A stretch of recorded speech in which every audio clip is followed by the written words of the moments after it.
Hello everyone, very good morning. இந்த video மூலமாய் உங்களை சந்திக்கிறதுல ரொம்ப ரொம்ப சந்தோஷம். ஒவ்வொரு நாளும் நம்ம வேத வசனங்களை தியானிக்கிறோம். அது நம்முடைய வாழ்க்கையில பெரிய மாற்றங்களையும் மறுரூபத்தையும் உண்டாக்குறது. காலை நேரத்துல தேவனுடைய வார்த்தை கேட்கும் பொழுது அந்த நாளுக்கு தேவையான எல்லா விதமான ஆசீர்வாதங்களை, ஒரு நல்ல துவக்கத்தை ஆண்டவர் நம்முடைய வாழ்க்கையில வைத்திருக்கிறார். இந்த நாளும் கூட ஒரு வேத வசனத்தை நாம் தியானிக்க போகிறோம். சங்கீதம் 91:4.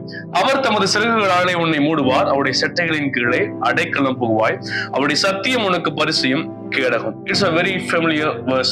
தொடர்ந்து இந்த மாதத்துல சங்கீதம் 91 சில வசனங்களை நாம் தியானித்துக் கொண்டிருக்கிறோம். உன்னதமானவருடைய மறைவில் இருக்கிறவன் சர்வ வளருடைய நிழலில் தங்கியிருக்கிறான். அப்படி அவருடைய மறைவில் நிழலில் தங்கியிருக்கிற நபருக்கு ஆண்டவர் தருகிற ஆசீர்வாதங்களை பற்றி சொல்லிக் கொண்டிருக்கிற அடுத்த வசனங்கள். அதுல 4 வசனம் சொல்லியிருக்கிறது, அவர் தமது சிறகுகளாலே உன்னை மூடுவார், செட்டைகளின் கீழே அடைக்கலம் புகுவார்.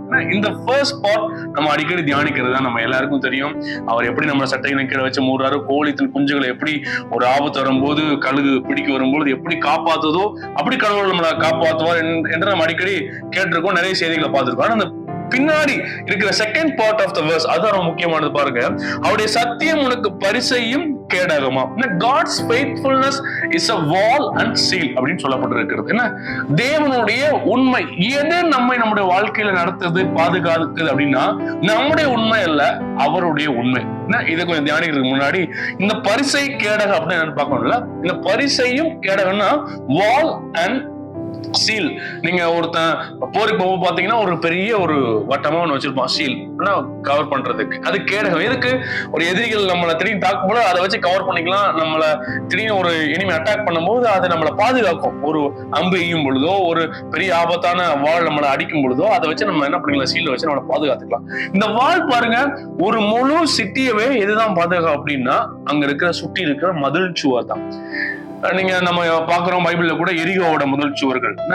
ஃபர்ஸ்ட் அவங்க உள்ள போறதுக்கு, எரிகோக்குள்ள போறதுக்கு இஸ்ரவேல் ஜனங்கள் பாடி துதிச்சு எதை விழ பண்ணாங்க அப்படின்னா எரிகோவோட மதில் சுவரை தான் விலக பண்ணாங்க. ஏன்னா அது விழுந்தா அந்த பீப்புள் எல்லாம் காலி, முடிஞ்சு போச்சு. அது மட்டும் இல்லை அப்படின்னா அந்த ஒரு நாட்டை அழிச்சிடறாங்க. பழைய ஏற்பாட்டுல அல்லது பழைய நாட்கள்ல நம்ம ஆன்சியன் பீரியட்ல இருக்கிற நபர்கள்ல நாடுகள்லாம் பார்த்தோம்னா சுற்றி இருக்கிற வாளுக்கு ரொம்ப முக்கியத்துவம் கொடுப்பாங்க. அது ரொம்ப பயங்கரமா கட்டுவாங்க. வீரர்கள்லாம் எங்க நின்று அந்த ஊரை பாதுகாப்பாங்க அப்படின்னா அந்த அந்த அந்த மதில் சுவர் மேல இருந்தா பாதுகாப்பாங்க.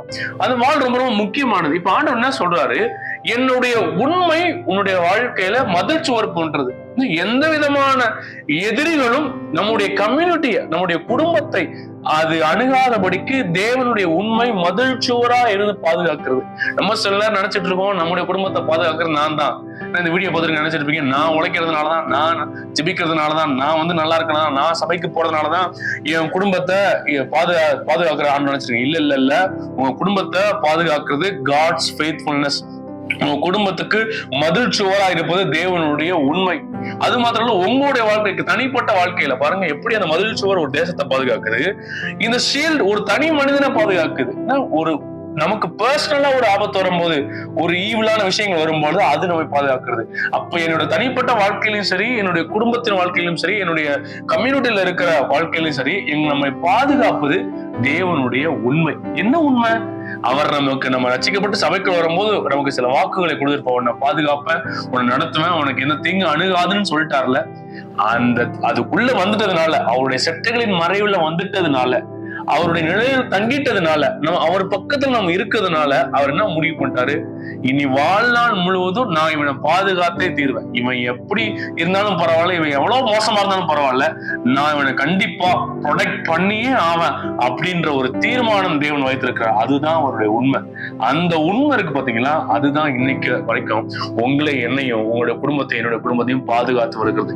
இன்னைக்கு நம்முடைய குடும்பம் நல்லா இருப்பதற்கு, நம்முடைய தனிப்பட்ட வாழ்க்கை பாதுகாப்பா இருப்பதற்கான முக்கியமான காரணம் காட்ஸ் ஃபெய்த்ஃபுல்னஸ், அவருடைய உண்மை.